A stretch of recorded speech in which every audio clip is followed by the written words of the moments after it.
Welcome. You're watching Rugby with Rifle, a podcast about all things rugby and life, with your host, Danny Pabone and Rifle Scudder.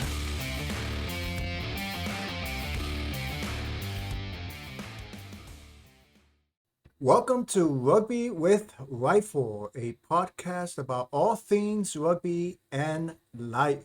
As always, I'm joined here with my friend Rifle. Rifle, how are you doing, sir? Doing very well, thank you, Danny. As you can see today, I'm supporting my Blue Bulls jersey because we are playing in the semi-finals on Saturday for the URC. So two South African teams, the Blue Bulls, are playing against the Sharks to see who goes through to the finals. So that's going to be one huge game on Saturday, a huge South African derby, and these teams really different kind of style of rugby, but they're going to go all out. It's going to be huge. Played just behind my school where I went to school and played Wow. myself, so very excited for this weekend's rugby. So go Bulls. And I know you had sent me a short clip about somebody talking about this weekend's semifinal, and it's a big rivalry from what I hear. So yeah, it's gonna be some good rugby. Two South African teams in the semifinals, and then Leinster and Glasgow is the other semifinal as well in the Correct, yeah. URC. So that's pretty cool. And for those of you that do not know, the URC is United Rugby Championship, a club level league headquartered in Ireland that we actually covered episode 30, if I'm not mistaken. So if you haven't seen that episode, please go check it out. So very exciting stuff. It's going to be well, it's always a huge rugby weekend in South Africa, I imagine, but it's gonna be this weekend is gonna be a little more excitement with the USC semifinal going on down there. So it's pretty cool. Pretty cool to see. Couple more brandy and cokes will be sold this weekend, that I can tell you, and steak.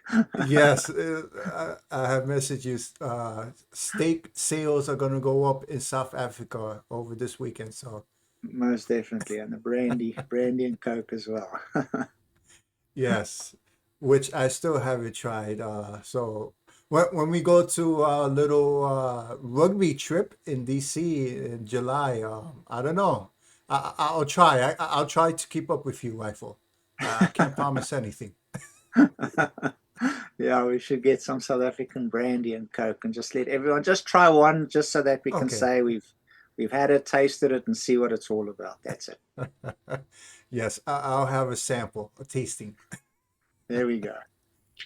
So in this episode, everyone, we're gonna continue to talk about MLR, Major League Rugby, which is the professional rugby league here in the United States. And in this episode, we're just gonna give you an update of where all the teams are at after week 15. Actually, it's 16 because I believe each team has one break throughout the season. So technically, it's six. It's week 16. However, 15 matches have been played so far. So so with one match left for most teams, yeah, the playoffs are gonna be starting not this weekend, but the following weekend from the time of this recording. So very exciting stuff in Major League Rugby. So let's get right to it. And as we see here, like I said, each team plays 16 games. So there was actually a game yesterday, Rifle, and so the Chicago Hounds have played all 16 of the games already. So they're pretty much done with their regular season. All the other teams, the other 10 teams, have one more match to play. And the one thing I did want to say, when we were just talking about how the Major League Rugby, what their league format is, how they, you know, how what the format of the season is. I kept mentioning that there is 5 teams in the East and 6 teams in the West. I said that about 5 or 6 times, and then I when I went to watch the episode, I was like, "Oh man, Danny, you're such an idiot! You kept saying that." No, so please forgive me, everybody, that I kept saying there's 6 teams in the West and 5 teams in the East. Is actually 6 teams in the East and 5 teams in the West. So my apologies for everybody.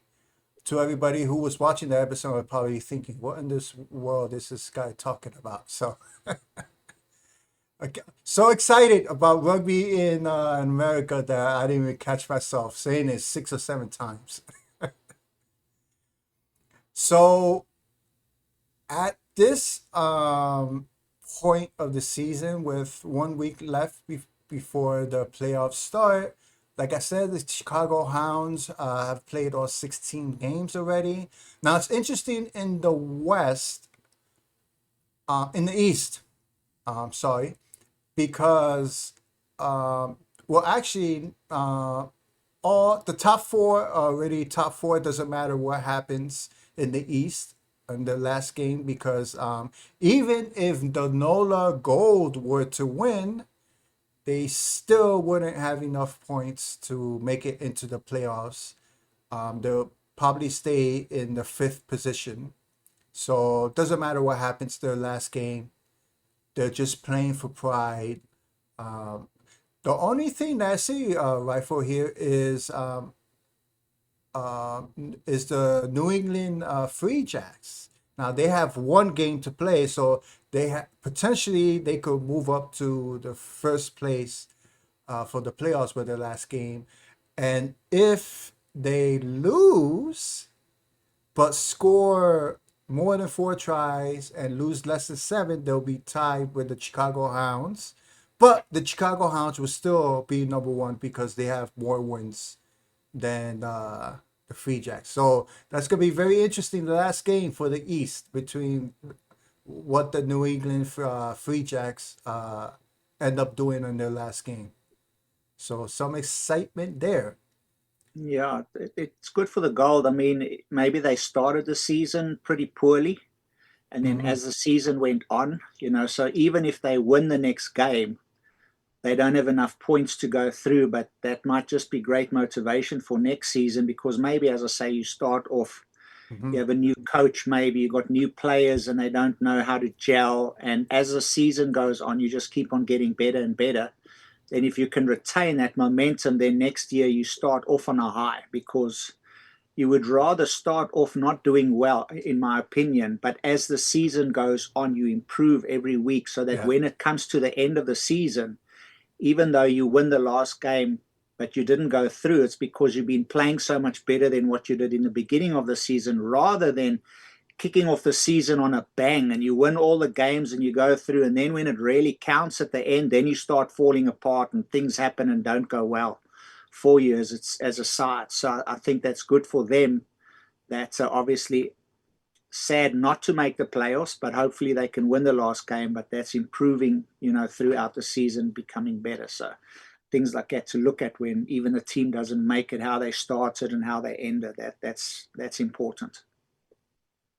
Yeah, yes it is. And especially in the sport like rugby, that's so physical, even though it's only 16 games, but the sport of rugby is very, very physical. And you know, unlike other sports, you have the NBA where there's 82 games. You have baseball where there's 162, if I'm not mistaken, games throughout the season, which is a lot of games in the season. But let's face it, it's baseball. Nothing against baseball players, so don't send me hate mail. But let's all be, if we're all honest, baseball is not as physical as rugby. So if anybody's objective, that'll be their what they think of baseball. So again, please, baseball fans, no hate mail to me. No offense. Yeah, that's true, because rugby during a week, you might have one session where you just do scrums. Mm-hmm. I mean, that's brutal. You heard in Chasing the Sun, they scrum so much that, they'd literally be throwing up and you would pass out. Guys would have to hold each other up after they were pushing that much. So one day you could do defensive drills the whole time. So you're just tackling, tackling, tackling. So a week in rugby, it's like dog years. 1 week of rugby practice is about 7 games of other kind of sport where you don't scrum or do loose scrums or rucks or mauls or tackle. So rugby is hard in that sense. So yeah, but no offense to any other game. We love all sport and it's all great. Yes. And the one last thing that I wanted to talk about in the Easter Conference is anthem. I believe I misspoke in the last episode. I had said that it's only made up of U.S. players. I was incorrect. It's they do have international players. I believe currently they have like about 7, if I'm not mistaken, international players. And the league is the MLR caps the international players at 10 per team. So the one thing about Anthem is that they are funded by World Rugby and US Rugby, US Eagles Rugby. And the main point of that team is to develop players in order for the US to be competitive. Actually, they're looking to qualify for, because as you know, right, for the next Rugby World Cup will be held in Australia in 2027. So the U.S. Eagles are hoping. I haven't actually looked this up. I believe the qualification period is still open. You still qualify for the World Yeah, Cup. So 2027. Yeah. yeah, so this team specifically was developed and created to help improve U.S. rugby in order to try to qualify for the Rugby World Cup in Australia in 2027. And since the U.S., as we know, is going to be the host of the 2031 Rugby World Cup, the U.S. Eagles are automatically going to qualify because the host nation qualifies for the World Cup, Rugby World Cup. So yes, exciting stuff. 2027 in Australia and then 2031 here in America. So that anthem team was created for that purpose, to continue to help develop American players and to really improve our competitiveness, because let's be honest, when you have the Eagles playing teams like England, Ireland, South Africa, Argentina, all the top tier teams, it currently it doesn't look pretty, but hopefully over the next few years, the Eagles will be better equipped to compete with those teams. May not win, but at least they won't lose by 40 or 50 points at least. Yeah, So that's that's the the only way they're going to improve is by playing against the greats and just getting better. yes. Sink or swim, throw them in the deep end, and so that's one way of doing it. Yes, it always reminds me of that saying, if you're the smartest person in the room, then that's not the room you need to be in. You Yeah, only get better when you have people that are, uh, have more skill and have more experience than you. That's how you get better. So yeah, so now in the Western Conference, it is tight. It's yeah, the top four, and then the Seattle. I was about to say Seahawks. That's the football team. It's the I was Seattle just going to Sea stop you there. Wolves. Sea Wolves. It's not the Seahawks. The Seattle Seawolves and the San Diego Legion are only 1 point apart. So with this next game, yes. So for those two teams, their last game could determine if they make the playoffs or not. So that's going to be very, very interesting to see. I know San Diego is playing Old Glory, which is the DC team, this coming weekend. Um, and then Seattle is playing the Miami Sharks this coming weekend. So yeah, that's gonna be. I'm sure the fans of those two teams are gonna be biting their nails this weekend because this last game is gonna determine for those two teams, the Sea Wolves and the Legion, is gonna determine if they make the playoffs or not. So Coach Justin, who we had on the show talking about American rugby, he played for Old Glory. So he's definitely going to be Yes, very excited about this weekend's game. yes, yes. So Old Glory can give some heartbreak to San Diego if they pull out a win, and at that point San Diego, yeah, because if San Diego loses, uh I mean, if they lose, just playing this out in my head, uh so if they lose but score more than 4 tries and lose less than 7, they'll have 45. And if the Seahawks Seawolves Seawolves. win, if the Seawolves win, then they're in. Um, but if they lose, but have again less than 4 tries and lose less than 7, wow, yeah. So Tight. they will be in by 1 point. So either way, it's going to be a fun weekend for this coming weekend for the fans of both of those teams. It's going to be really tight till the end. Yeah. So yeah, and as you see there, the top 4 teams in each conference makes the playoffs. So yeah, a lot of exciting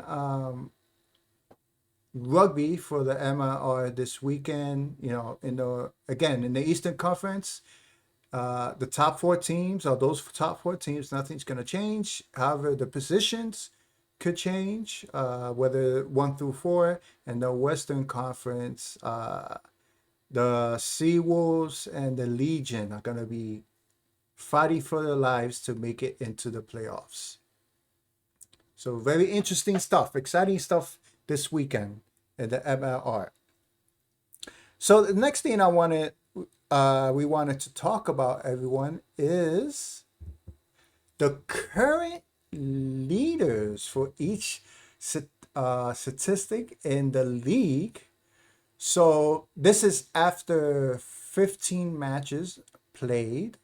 So technically this is week 16 MLR. So for points leader, currently we have Shane O'Leary. So it's funny, and we're gonna go through all this over the next few minutes. Rifle, there's only, when it comes to statistic leaders, there's only one American, which is Joey Mano, and everybody else is international. So hopefully that changes over the next few years. We have some more Americans, more players that have played and were developed in the American rugby system, I should say. So hopefully over the next few years, we'll have a couple more Americans in this list. So, like I said, Shane O'Leary is the leader so far in points, and he's Irish, and he actually plays for the Canadian national rugby team. His mother is Canadian, so he was able to qualify for the Canadian team through his mother ancestry and stuff like that. So he played for club teams in France, England, and Ireland. So, and he's a fly half. So, yep, that's the current points leader in the league. Are you familiar with him by any chance? Not at all, no. Okay. So now for tries, we have Joey Mano, was born in Hawaii and raised in American Samoa, and he's actually had appearances for the USA Eagles, a couple of appearances for the USA Eagles, and he's a wing player, and there's quite a few Utah Warriors players in this as stat leaders. So interesting to see. For carries, we have Billy Meeks. He was born in Australia. He had appearances for 17 in Australia. He played for club teams in Australia and England. For meters made, we have Jordan Trainer, a New Zealander. And as we know, Rifle, New Zealand is one of those powerhouses. They, just like South Africa, they breathe, dream, eat.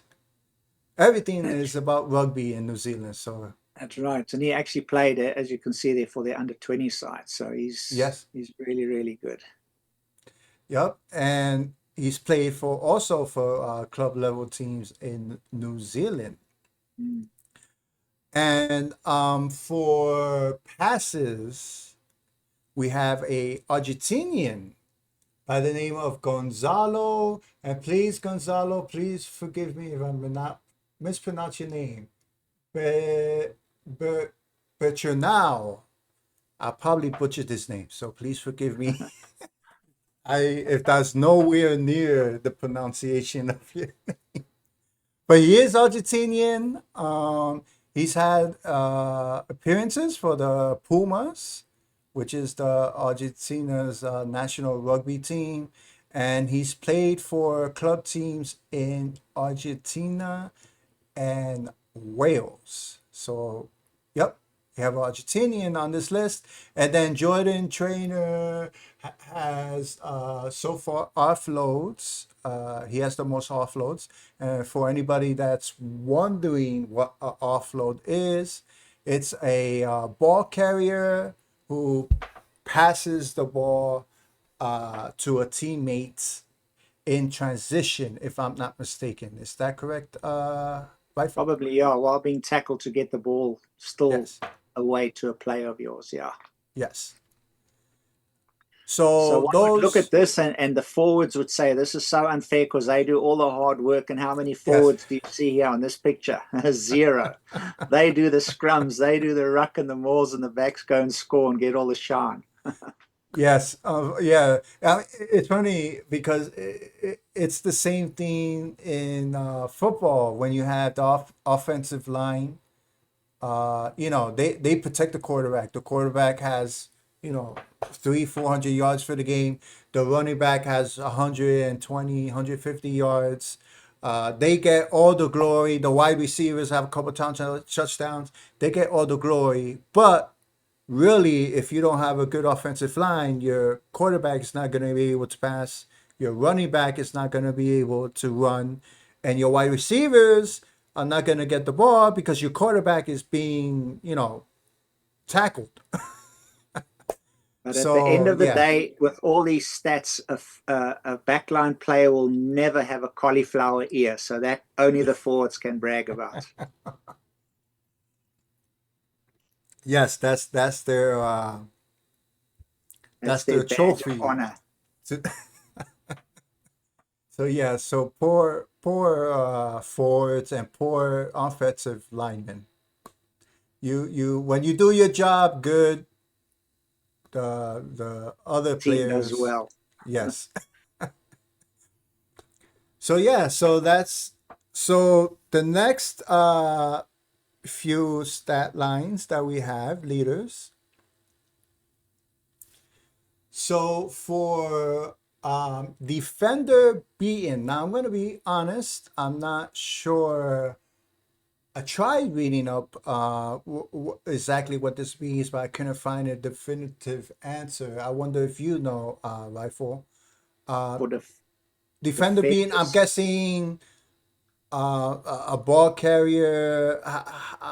How would you? I guess a ball carrier breaks a tackle. Ball carrier, I don't know if it's necessarily breaks a tackle. So, what's the exact headlines? Is It it says defensive or defender beaten. defenders beaten? Yeah. So, Yes. it doesn't mean that you break a tackle. You can actually run around someone, then you've still beaten him. So, you don't break a tackle. Okay.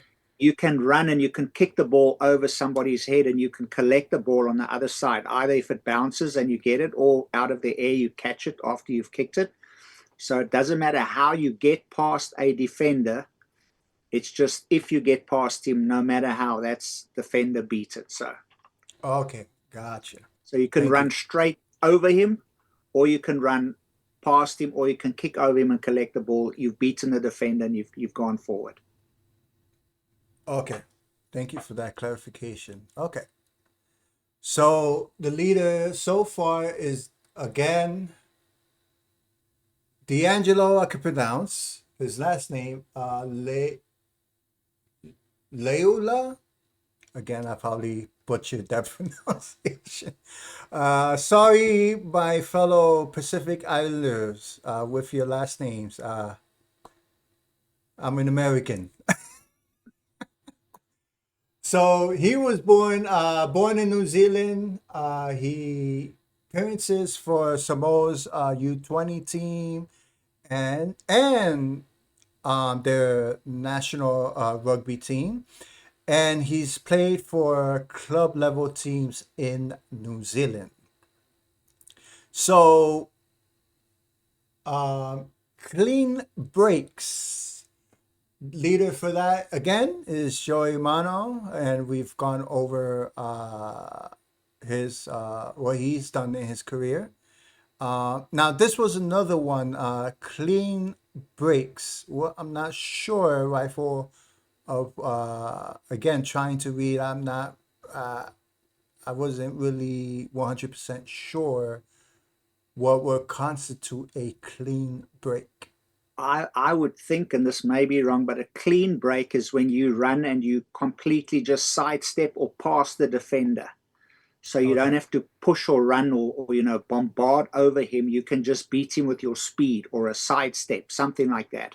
That's Okay. that's what I understand as clean.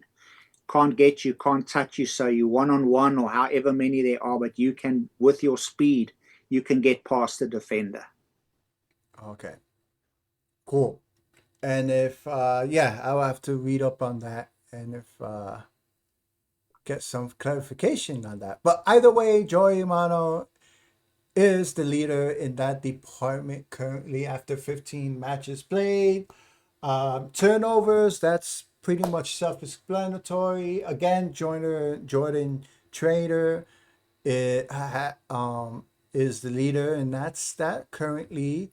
And one way to create a turnover for everyone watching is remember when a player is tackled, a ruck is created, and the defender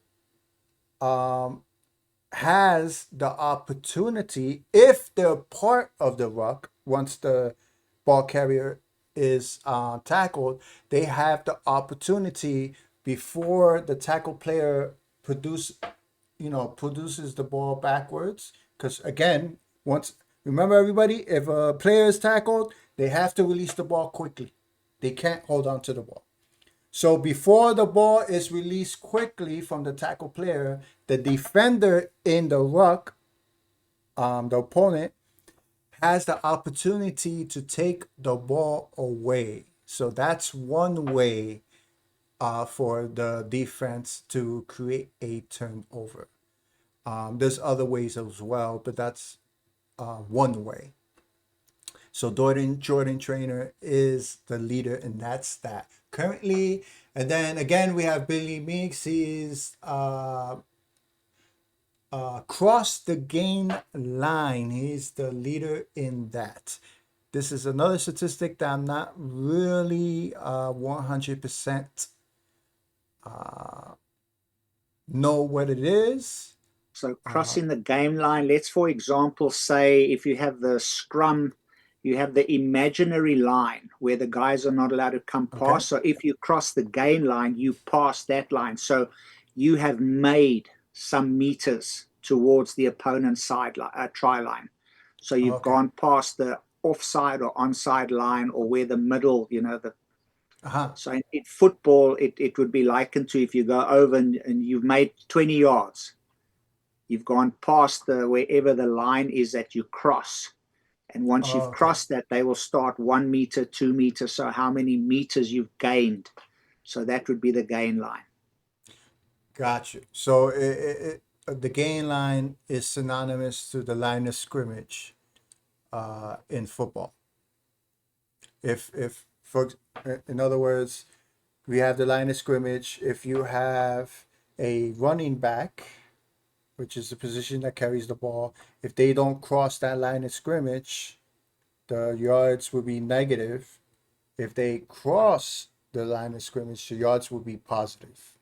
Right. Gotcha. Okay. Now, now it's now I'm clear with that. Thank you. And tackles. Currently for tackles, we have Frank Locor. Locor, he's born New Zealand and played for club teams in New Zealand. He's young, 23 years old. I believe this is his no, actually he played games last year. He played a couple games last year. This is his first full season this year in the MLR. And then lastly, we have a player from Uruguay, South American country. So we have two South Americans here in the stat leaders. Turnovers one. We have a player from Uruguay, Manu Arbad. I'm sorry, I'm terrible at pronouncing names. Player from Uruguay. He's had appearances for Uruguay's U20 team, sevens teams, and the national rugby team, and he's played for club level teams in Uruguay. So yeah, it's exciting to see another South American player as a stat leader here in the MLR. Yeah, Pretty there we cool to got two watch. forwards, one for tackling, it sounds like, and another one for turnovers one. So that's at the breakdown. The flank is loose, so he can get to those balls easy. So that's good for him. He's made a lot of miles. That's great. Cool. Yes, yes, it is. So those are the stat leaders currently for the MLR in each statistic. So again, only one American player. So like I said, hopefully over the next few years we'll have more Americans players leading some of these stats here at the MLR. So it's going to be again interesting to see the growth of the sport of rugby over the next few years leading up to the 2031 World Cup. So yeah, and we've mentioned this before so many times before, right? For there's so much talent in this country. The athletic talent in this country is just huge Yes. because of all the sports that we have and just all the sports that we have in this country and sports no matter what sport it is um, you know is a industry where tens of billions if not hundreds of billions of dollars are are are invested in sports in this country. So yeah. So again, I'm gonna say it again. The potential for rugby is so exciting because the potential for rugby and a sport that is really new to most Americans. It's going to be very exciting to see over the next few years. Yeah. So to end this episode, everyone, we just wanted to just highlight a just four coaches in Major League Rugby. Again, uh, all the coaches in Major League Rugby come from overseas, or at least obviously they live here. But their rugby careers, whether it's coaching or playing, have been overseas. And so our first coach here is Chicago Hounds coach Chris Latham. And when you saw this list, I remember you had a little chuckle because Chris Latham was a character, Yeah, from what I he's hear. very good. He came out of the change room. Normally when the guys come out of the change room, clothes are neat and tidy, and everything is spick and span. But Latham came out with his socks hanging on his boots. It doesn't matter. I believe he played for the Queensland Reds when he played in the Super 14 or Super 12, whatever, as it grew. But and then for Australia as well, they'd be singing the national anthem, and his socks were on the field, down at his boots before the first kickoff was even done. But man, what a player! He was great. He really, really good player. So that's one of the things I remember about Latham. But really, really fast. Backline player, ran a lot, but his Mhm. socks were, man, it was just I was like, pick up those socks. Yeah, he was good. Yeah. So his background, like you said, he was former coach of the Utah Warriors. He's had he has 79, 70. I'm sorry, 78 international caps for the Wallabies, which is Australia. He's had three Rugby World Cup appearances for Australia, and he's also played at the club level in England and Japan. So yeah, so that's the background. Very, Houston very experienced. SaberCats. So you taught just preparing for this episode. I remember you telling me Pote. I thought Pote was his real name, but actually Pote is a slang for big feet. I believe you told me, Yeah, in South Rifle. Africa, people will have feet, and in Afrikaans we call feet voete, but Okay. animals will have pote. So his nickname is Pote. So obviously his feet, people were like, where do you get those feet from? So I don't know if they were Okay. big or if they just look different, but his nickname is Pote Iman. So he, as you can see there, he was assistant coach for the Blue Bulls. Mm, So this is the Blue Bulls jersey that I'm wearing. He coached them for Super Rugby, but he also played rugby himself. He played for the South African, still back in apartheid, and when I was still there back in the day, we had a province called Eastern Province, and he played for them. And mm, he also played for the Cheetahs for the Free State in the Curry Cup. So also a lot of experience. Coached, as the Blue Bulls won the Super 14 quite a couple of times. So he's a very good coach, but he also played himself. So that's in my point of view, it's very good to have a coach that played and understands everything about the game, not just the coaching side, but actually being on the field, playing and gone through all of that. So I mean, there you got Latham, which is 3 World Cups. I mean, you can't get a better experienced coach than that. Played the game at the highest level, played and then coached in different countries. So I mean, that's just top of the ranks. So Puerto Iman, yeah, from South Africa. and he is a large man. He's not He is and small. doesn't take nonsense.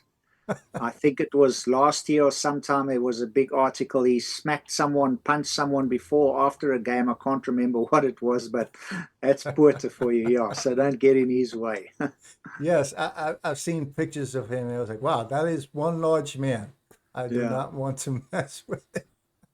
Um, now, is he now, if I'm not mistaken, is he related to the scrum coach, Springbok scrum coach? Because is it his last name? Iman, Or he's am I Don mistaken? Iman. I don't know if they're related, but Iman is it's not a unfamiliar surname in South Africa. Oh, A lot okay. of So it's a Afrikaners are very called Iman. common. Okay, it's Yeah. a very okay. Gotcha. Now, the next coach we wanted to highlight here is the Miami Sharks coach. He's from Argentina, Jose Pellicena. See, I'm Hispanic, so the Hispanic names I could pronounce. I'm good with those. So yeah, so Jose, he is former coach of Argentina's U20 side. He's a former assistant coach for the Pumas, which is Argentina's national rugby team, and he's also played club level for club level teams in Argentina and Italy. And as everybody knows, Argentina is one of those teams that over the past decade or so has really become a powerhouse in international rugby, which is again exciting to see. And as most people know, Argentina is more known for soccer. So yeah, watch out, soccer. Rugby is coming after you. I mean, it has a lot to catch up, but it's still coming after you. And our last coach that we want to highlight and is Simon Cross, which is the coach for Old Glory DC. He's coached club level teams in Scotland. He's also coached club level teams in England and has played for the Scottish Sevens team. And this is the coach that I know, like I said before, Justin, who is one of our guests in the previous episode and who's coach for the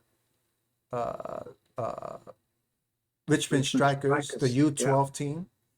Um, he's played for Old Glory and he's actually, keeps in contact every once in a while with Simon Cross. So it's pretty cool to see. We have a, well, I guess the nearest team to me is DC. Well, actually, I'm probably halfway in between the New England Free Jacks and Old Glory.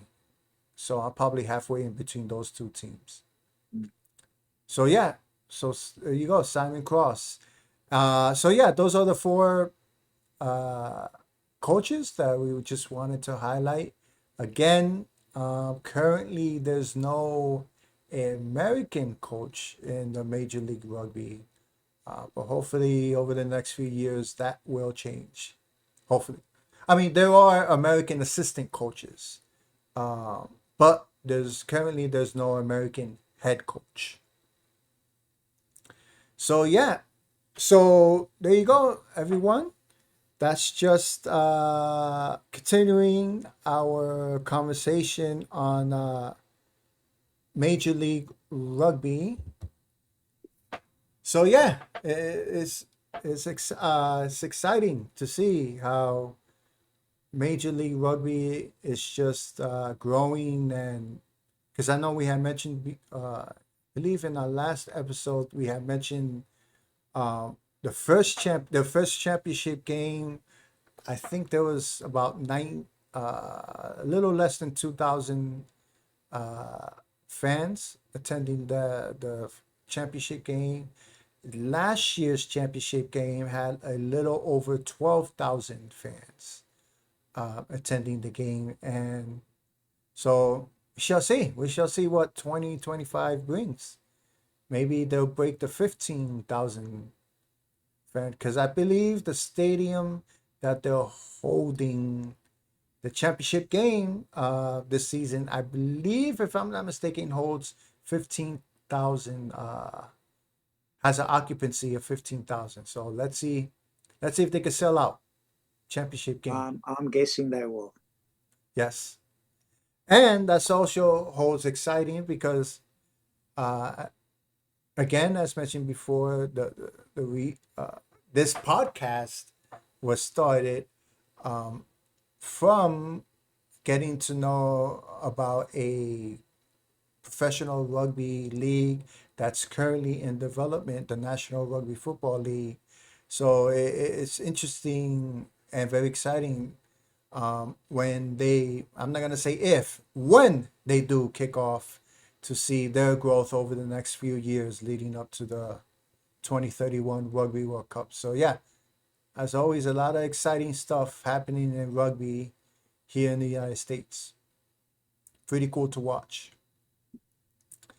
So, with that, everyone, Rifle, I hope your Bulls win this weekend. That I'm would sure be good. Yeah. We'll make have it to wait to and the see. USC final, and said it's going to be a lot of great games this weekend, both in the Major League Rugby with playoff berths at stake, and then the United Rugby Championship with their semifinal games this weekend. So a lot of great rugby in the Major League Rugby and United Rugby Championship as well. So a lot of great rugby as always this coming up weekend. Pretty cool to see. So with that, everyone, I hope you enjoyed this episode talking about the Major League Rugby. Rifle, thank you, sir, once again, as always. Very welcome. Thanks for watching, guys. Okay, everyone. So I hope you enjoyed this episode, and until next time, take care, everyone. Cheers. Thank you for watching this episode of Rugby with Rifle. Remember to press the like button and subscribe to the channel if you haven't yet to support this podcast.